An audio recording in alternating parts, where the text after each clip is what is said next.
Alright, so this week I thought I'd go into perhaps getting a little bit more out of a layer mask by increasing or really enhancing the depth of field in this particular image here. So to do that, the first thing I need to do is actually make a duplicate of this layer. Just drag it down to the new layer icon there. Or you can simply press Command J or Control J and that'll duplicate the layer as well. With that duplicate active, simply go under the filter menu. We're going to go down to blur and go to Gaussian blur, and we want to give it a blur but not quite that much. That's 25. Let's try 5, and maybe let's go down to 3 and give it about a 3 pixel blur. And of course this number will vary depending on the resolution of your file. My image is relatively low res for the purpose of demonstration here, but be wary of that. A larger file will require a larger setting here. And I'll just hit OK. Then I'm going to create a layer mask. But now I want my layer mask to hide everything, and we're going to bring back parts of this effect. So when I go to activate a layer mask, I'm going to hold down my Alt or Option key, and that will add a layer mask to hide all. So when I do that, you can see that the image goes away because that layer mask is filled with black, hiding everything on this layer. So if I turn it on and off, you see no change because it is being masked away. We're going to bring parts of that back in with some white and some varying shades of gray. So to make that a little easier, I'm going to bring up my swatches palette. You can see that right here. And here we've got all these varying shades of gray up here, going from white all the way to black over here. And I want to make sure that I'm active on that layer mask.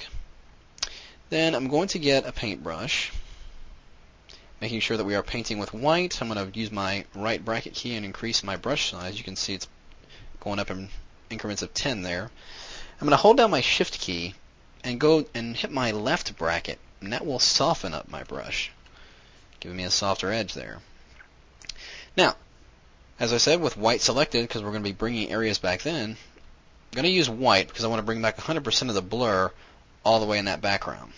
So I'm just going to brush in that blur into the background here, because it is really far away and it's really way back there, so it would be the most out of focus. The more narrow our depth of field is, the less in focus a lot of the surrounding elements are going to be. So we'll just do that a little bit there, just like that. So, and you can see in our layer mask what it's done. There's some white area in there. Now I'm going to get kind of a darker gray. Let's go with this. Is about a 50% gray here. And I'm just going to paint in this foreground area with that. Same size, actually I'm going to increase the size of the brush a little bit. But now I'm laying down half the pixels. I'm not laying down white, I'm laying down 50% gray, which is only revealing half of the effect, because it's only 50% transparent through the layer mask. So I'm lessening that blur effect. I'm not having to reapply a blur at a lesser setting, I'm simply revealing it a little bit less through a little bit darker brush on my layer mask. So you can see all I have to do is apply the effect to one layer, and then through the varying tones of my layer mask I can reveal it and get much more dramatic results. Just like that. And I could go in here and perhaps get an even darker brush and maybe make some parts of their body a little bit more out of focus. Because even as close as they are, there are some parts of them that would be closer to us than others, so they would perhaps be a tad out of focus as well. But you can see there's the original. You can see a subtle difference, but it's a big difference. Subtle but big.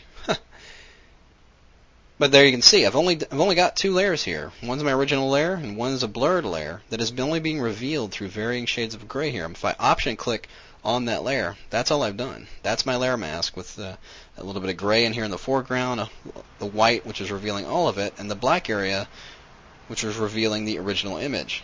So I option or alt click back on that layer mask, there you can see that result. So giving you a lot of freedom to really control how much of an effect you apply via a layer mask. So give it a try, we'll see you again.